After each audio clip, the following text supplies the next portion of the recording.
the national championship. The Florida Gators have won the Southeastern Conference Championship.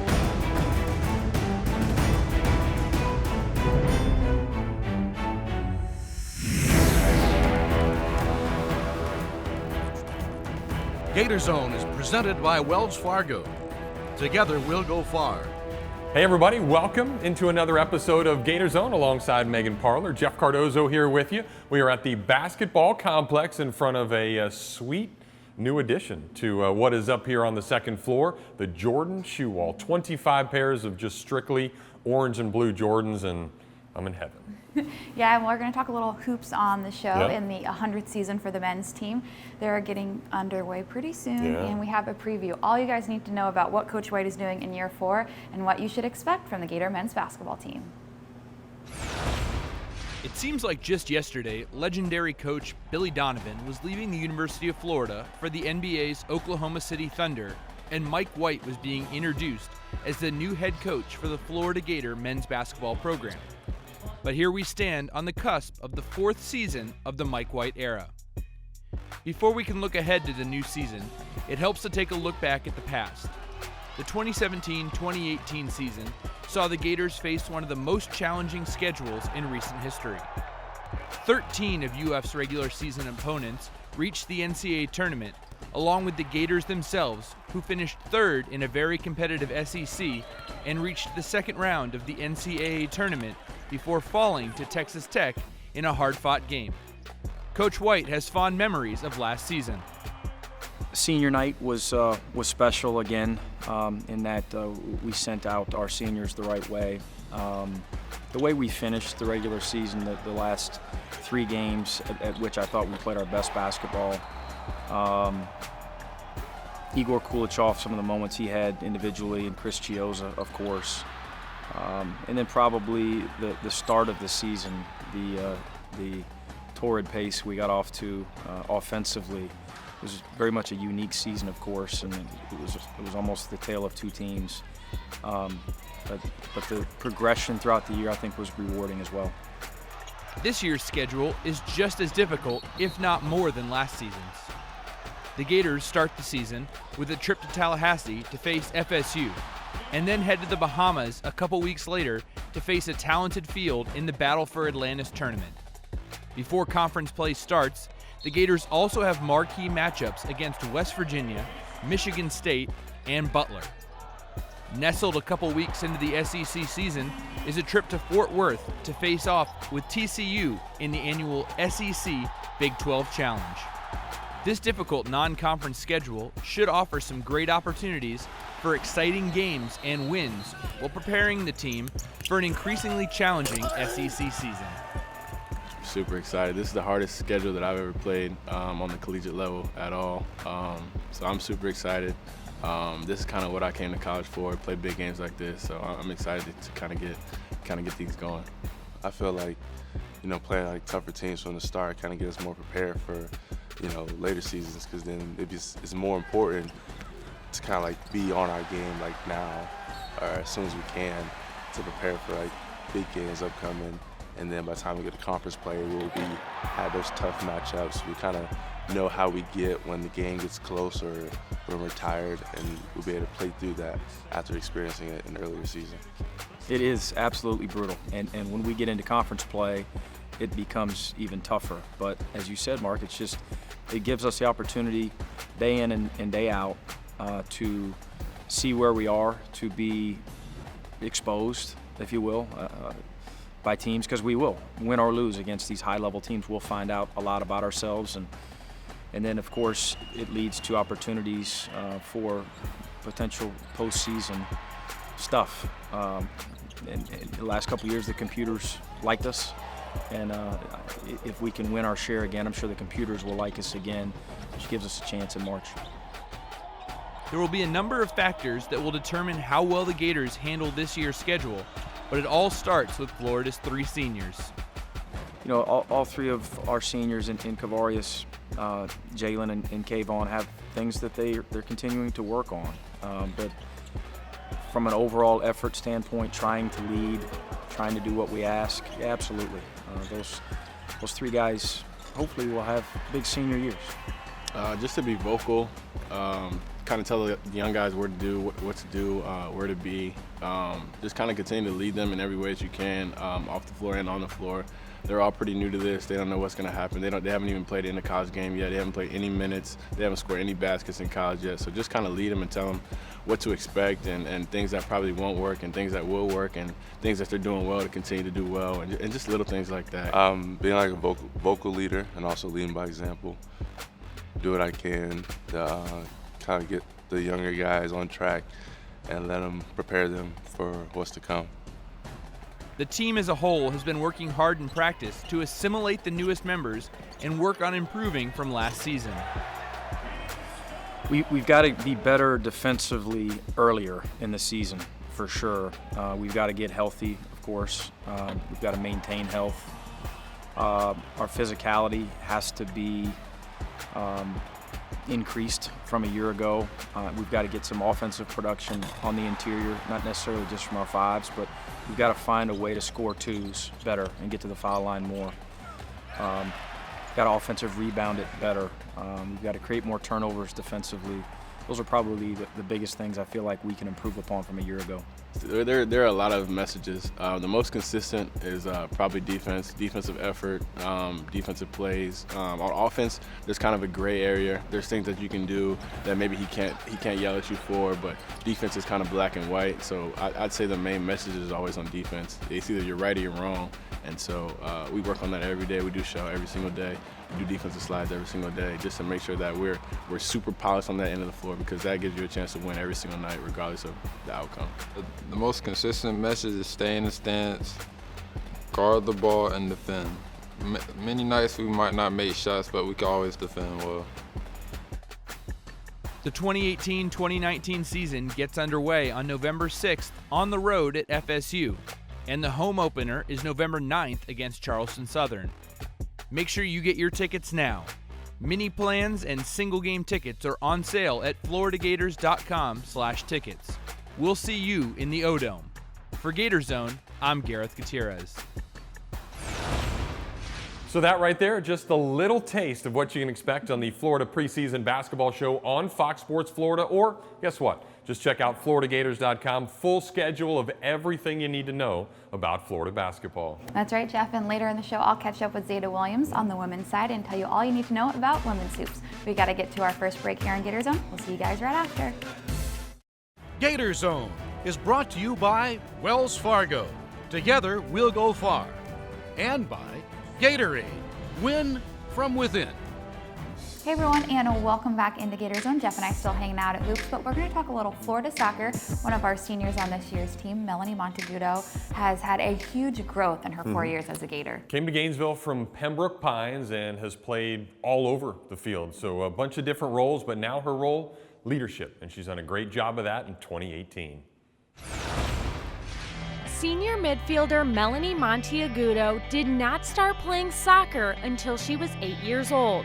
And it didn't take long for Mel to fall in love with the game.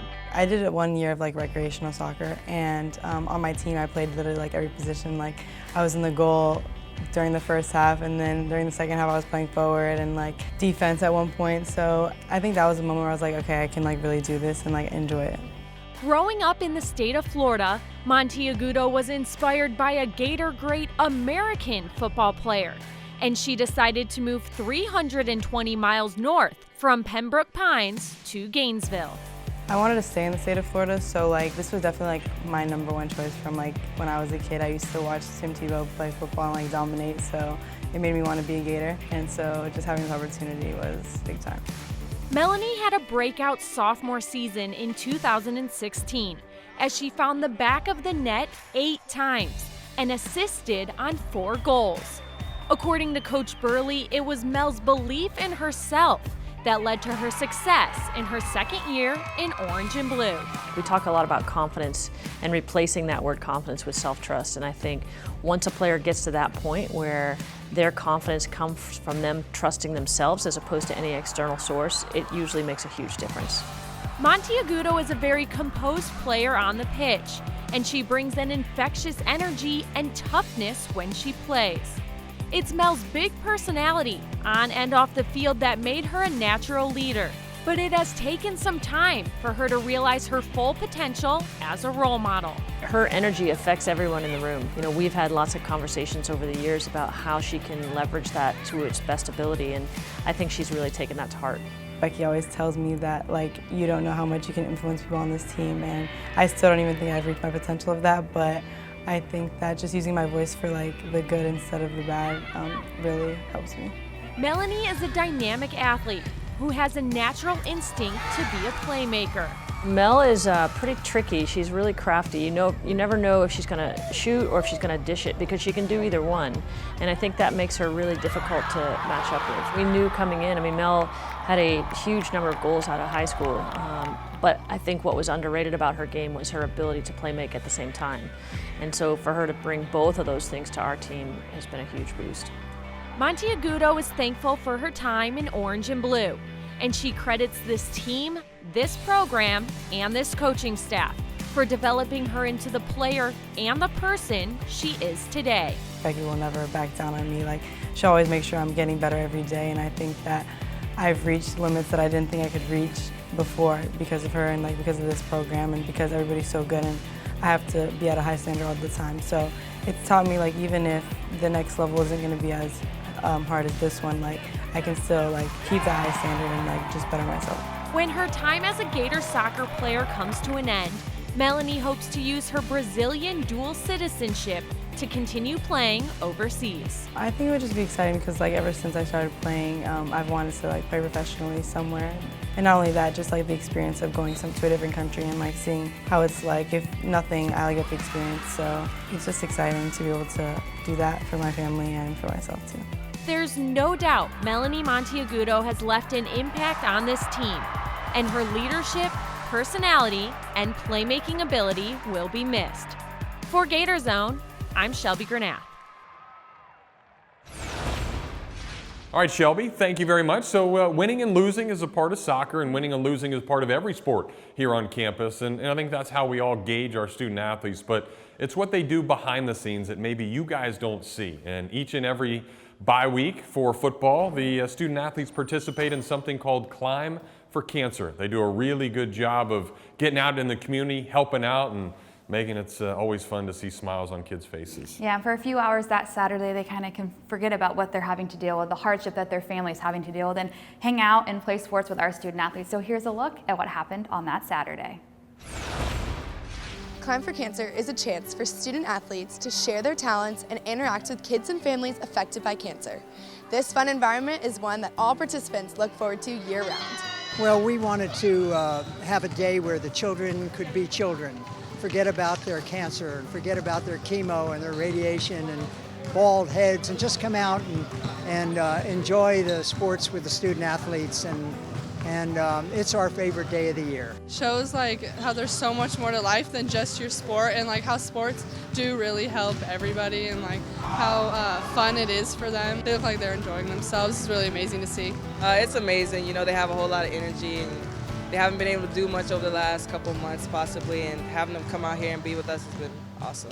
We're fortunate to live in Gainesville and have this kind of opportunity to do things like this. A lot of people don't have that. You know, it looks like mass chaos out here, but every year we get notes from the families telling us how great the camp was and how much they enjoyed it. And you can't put a price on that. Our first year, it was right after my daughter was diagnosed, and it made her feel not trapped in a hospital room, kind of being able to get out with the athletes and feel like a normal kid. I mean, she came in a mask and everything, but they treat her just as if they would treat somebody that wasn't sick, which is amazing. Caleb was a ball of energy. Like, he really was my favorite. He made me exercise a little bit this morning, more than I expected to, but I loved it. Seeing the kids definitely just like having fun. Because one thing that really stuck with me was last year, a little child came up to me afterwards and gave me a little ribbon. It was a yellow ribbon. It was like a cancer ribbon, and that's what this is about, and it was so fun. It's really fun to meet like all the players of the sports and just to like engage in the sports with the players. That's the greatest story. We have about 100 student athletes out here today playing with these children, and they're not required to be here. They're here because they want to be. And I've had many of the student athletes say this changed my life. So it's always great to see them out here. So I actually came last year, and basically we just come in here, play with all the little kids. You just get the opportunity to be like weird and fun with the kids, and that's like who I am as a person. It's awesome, so I volunteered again this year, and it's the same exact thing. I don't think they really look at them as athletes. They just kind of see like older people that like to have fun with them. I think showing them that there is like more to life than maybe what they're going through. Like I have some family members with cancer, and like sports has always been like an outlet for them. It doesn't even have to be at the collegiate level, it could be anywhere, and so to do that for them, like to show them that there's more is just like an amazing experience. Our student athletes and families are already looking forward to next year's event. For GatorZone, I'm Katie Leahy. Well, thank you so much, Katie, for showing us that event, and thanks to the student athletes and all the families involved for such a special day. Yeah, it's amazing, and what they are able to do here is truly special. Something special that we're going to get to do is go inside the men's practice court. We may or may not play around a little bit. We'll find out after the break. GatorZone is brought to you by Wells Fargo. Together, we'll go far. And by Gatorade. Win from within. Welcome back to GatorZone. Jeff and Megan now inside the men's practice facility, but we're going to talk about the women's basketball team because it is year 2 for Coach Cam, and he has trusted the process with the players, and he has really incorporated the message, we over me. And I know you got to talk to somebody one-on-one. That's right. I got to catch up with Zeta Williams on Florida's Media Day. So it was their first official day of practice, kind of talking about how she had to sit out a year and what she was looking forward to in her first year on the court. So let's check it out. We finally get to talk to Zeta Williams, number 12, junior year. She gets to play after sitting out transfer rules. So how does it feel knowing today's the first day of practice and you can get back out there and play in the games this year? Feels amazing. It's been a long time coming, putting in work. I'm just ready to show everybody what I've been doing. What do you think? I know it's not an easy process. You learn a lot sitting, watching the game, participating in practice. What was the biggest takeaway thing you learned? To just push. You know, it was hard sitting out, pushing through, being, a little upset that I can't play. But watching my teammates push through a game or push through a long practice, it really helped me in this time. A little bit less depth in the post position this year. You're the main post presence. What's the pride you take in that and knowing that you are going to bear a lot of that weight, but you're ready for the challenge? Just showing the other girls what hard work can do. I'm coming from a situation where, you didn't get as many looks to being the go-to person, showing them just work hard, your time is going to come. What type of leader are you? I'm more of the on the side, I'll talk to you in your ear type leader. I'm not as vocal as some of the coaches would hope, but I'm working on it, and yeah. Technically year 2 in this system, so what's maybe your favorite part about this coaching staff and the style of play that they bring to Florida? It's very free, it's very open, not a lot of being constricted in a way of movement, but it's really open and gives everybody a chance to just be themselves and play.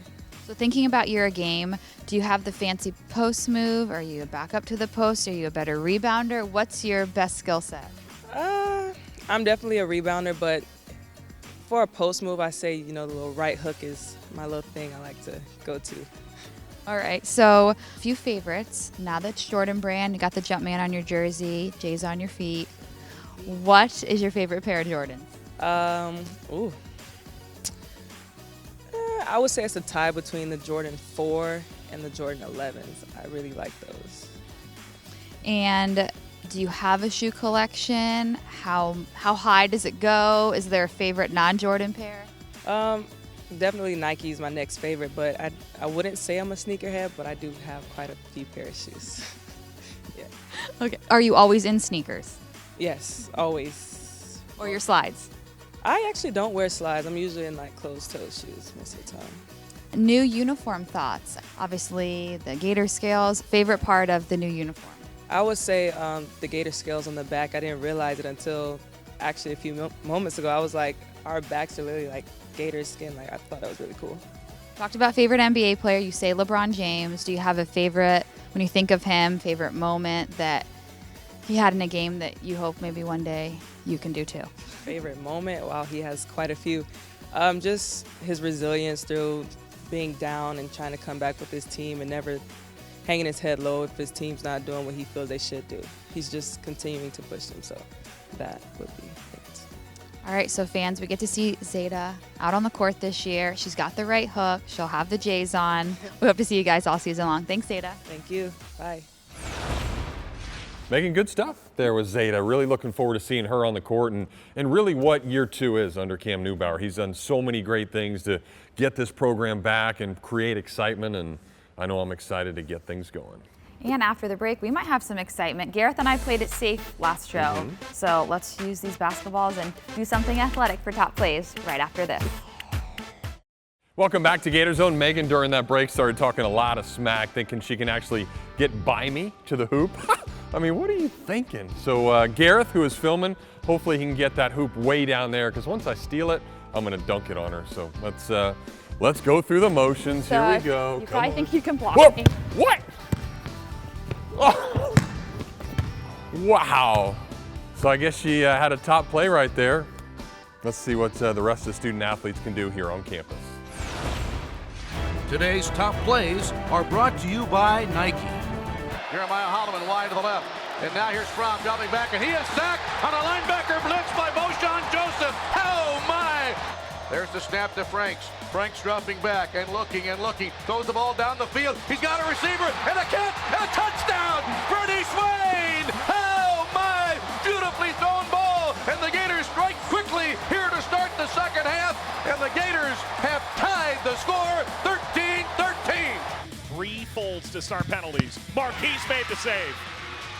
LeBeau versus Marquise. Goalie versus goalie. Marquise, absolutely. Angeline Daly right into Marquise. Sapone and LeBeau. LeBeau truly needs this here. Sapone. Brilliant for the Gators. 2-0. Big stop right here to put their team through. Sanders. That's it! Marquise wins it! Incredible in penalties! Florida's through to the quarterfinal. A lot of great plays, fun times to be around here, but not so fun because we are done. But another episode of GatorZone will be coming your way next week. And Jeff, we talked about basketball season is right around the corner, so make sure you visit FloridaGators.com and search for tickets. Remember, you can always follow the Gators on Facebook, Twitter, Instagram, and Snapchat. So that'll do it for this episode of GatorZone. For my partner, Megan Parler, and the great camera work of Gareth Gutierrez, I am Jeff Cardozo. We'll see you guys next time.